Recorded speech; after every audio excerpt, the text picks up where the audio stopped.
We're here today at the New College Public Archaeology Lab. It's Friday, the end of our first week. We have Jean who's going to be explaining to Professor Rosalyn Howard how we do lab work. Jean, take it away. Hi.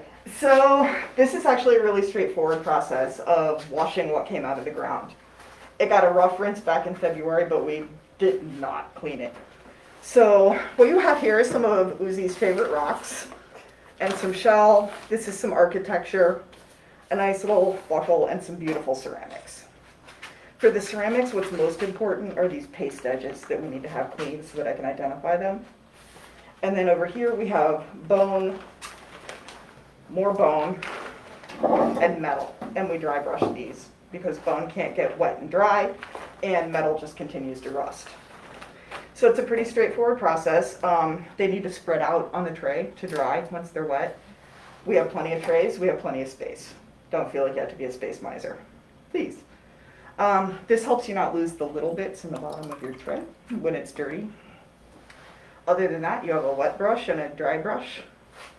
And that's washing artifacts. Okay. Just get the dirt off. One to be wet and one to be dry. Your choice which. They're not assigned. Although there was a point when some people couldn't remember the difference and I took all of the toothbrushes and put black electrical tape on the dry ones.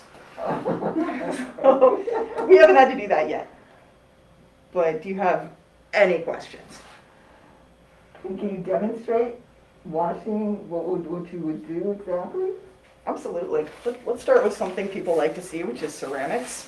We're attempting to social distance as best we can, but it's a small space. So they're not delicate, they won't get hurt. And you just, if you wouldn't do it to your teeth, don't do it to the ceramic. Or the glass. Nice analogy, Jean. Thank you so much. Anytime, Uzi. I'm good at those. So we just try to, get as much of the gook off as we can. Give it a nice good, I'm going to retire to be a walrus toothbrusher. I think this qualifies me. And then, just over the surface a little, and then that one's good to go. We make sure we keep them on the brown paper and group them by the types. As much as we can. So like one tray will be wet and one tray will be the dry.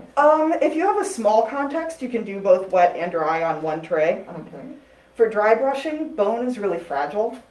So I usually hold it just by 2 fingers, maybe a third one for balance, and just lightly go over. And you'll see the dirt just keep coming off. And the best part of this is no one has really looked closely at this for like 200 years. So Yeah. if you see something that kind of catches your attention, please let everyone know with excitement. Okay. We can put it under my little toy of a microscope and look at it all real big. Okay. Now the bone, have you identified what the bone is from? Are they various animals, or can you tell if it's human bone in there? There are no human There bones. are no human remains Okay. in here. No human bones at all. There's nothing that's even close enough to be big enough to be a human. Okay, very good. I'm kind of wondering if there's even a deer in here because I haven't seen long bones like that. It's mostly cattle, pigs, some bird bones, A lot of fish fish. bones, A lots lot of of fish. Yep. Okay. If you're looking at a bone and it looks weird and you're like, I don't have anything in my body that looks like this, it's a fish face. Because mammals all look relatively alike, whether you're a 2-leg walker or a 4-leg walker. We have a lot of similarities. Fish are weird. Okay, very good. But that's kind of the basic process. I try to do the things that are going to make the dirty, like the least amount of dirt in the water, so like glass and ceramics, and maybe this little wire, and then save the architecture for last. Okay. This will make the water.